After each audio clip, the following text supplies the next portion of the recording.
Imagine working for the CIA and secretly helping the Soviet Union capture America's own spies. That is exactly what Aldrich Ames did. His betrayal didn't just leak secrets, it got people killed. Today, we're going to discuss the shocking espionage of Aldrich Ames. He is one of the most damaging moles in American history, and his story shows how a single insider can cripple an entire intelligence network. Aldrich Ames was born in 1941 into a family already connected to American intelligence. His father worked for the CIA, and that connection opened doors for him. After college, Ames joined the agency in the early 1960s. His early career was not impressive. Supervisors noted drinking issues, missed deadlines, and a pattern of careless work. But despite that, Ames kept advancing.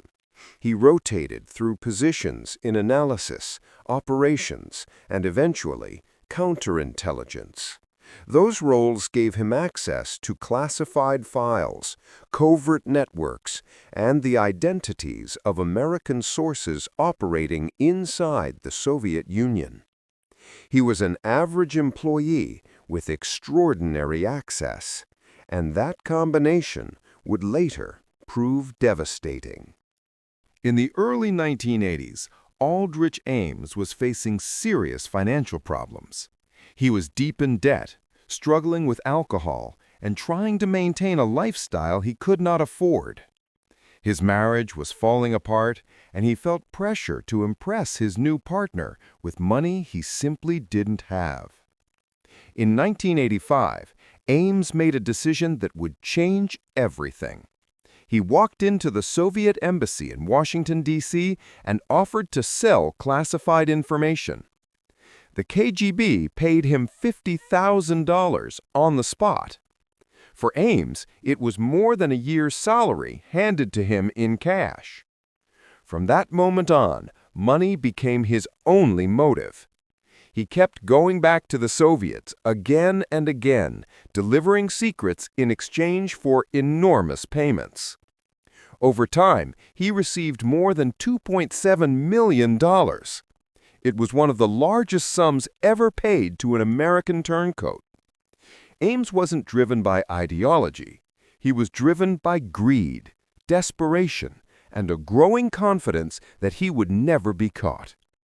Aldrich Ames did not just leak paperwork. He caused real people to die. When he began selling secrets to the KGB, he handed over the identities of nearly every American source operating inside the Soviet Union. These were agents who risked everything to provide intelligence to the United States. One of the most valuable of these sources was Major General Dmitri Polyakov, a senior officer in Soviet military intelligence. Polyakov had secretly supplied information to the United States for more than 2 decades. His reports helped American analysts understand Soviet weapons programs, political infighting, and long-term military planning. After Ames exposed him, Polyakov was arrested, tried in secret, and executed. His death was one of the most damaging losses the CIA had ever suffered. And he was not the only one. Several other sources were captured, imprisoned, or simply disappeared. Entire intelligence networks that had taken years to build collapsed in a matter of months. For the CIA, this sudden loss of access was devastating.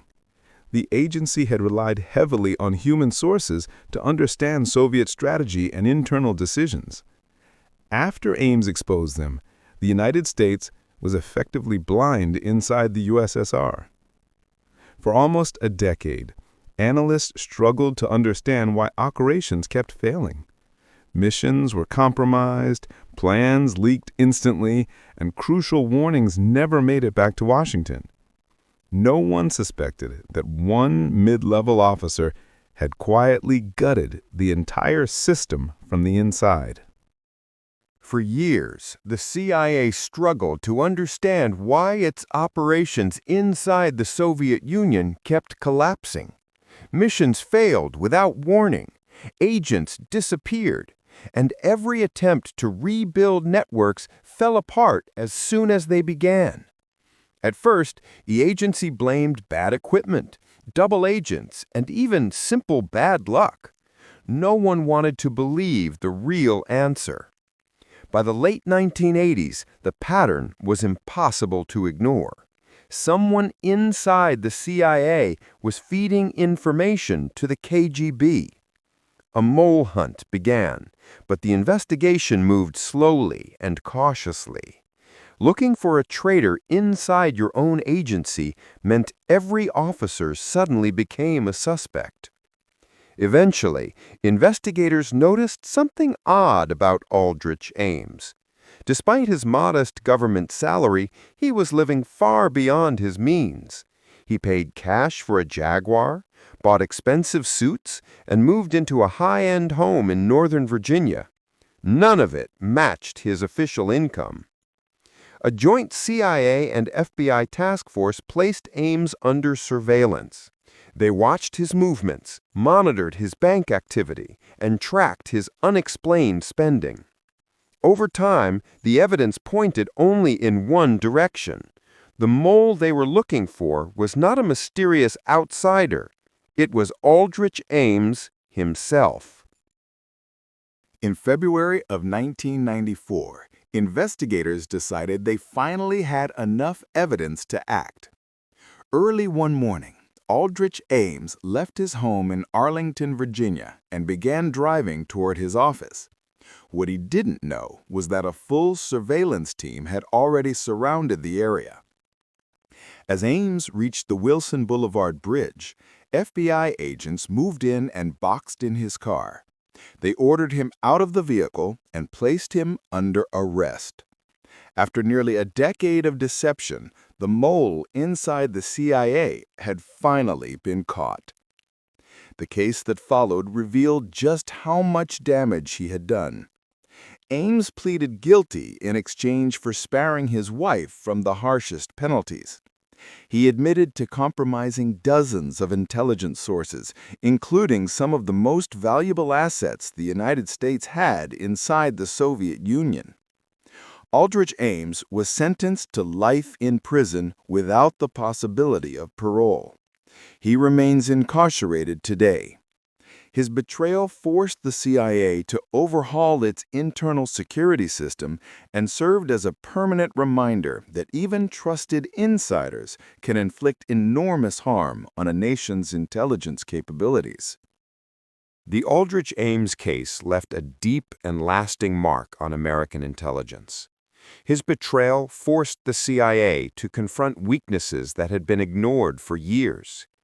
Internal security procedures were rebuilt, financial monitoring was strengthened, and new systems were created to detect unusual spending by employees with access to classified information. Ames also changed how the United States viewed insider threats. His case became a warning that damage to national security does not always come from outside forces. Sometimes it comes from people who already have a badge, a clearance, and years of trust behind them. The fallout continued well beyond the 1990s.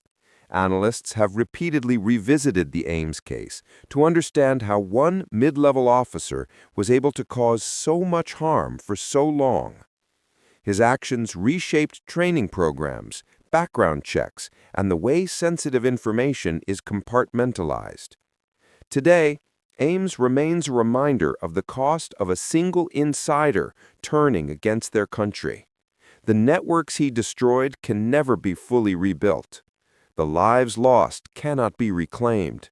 And the lessons from his betrayal continue to shape intelligence work around the world.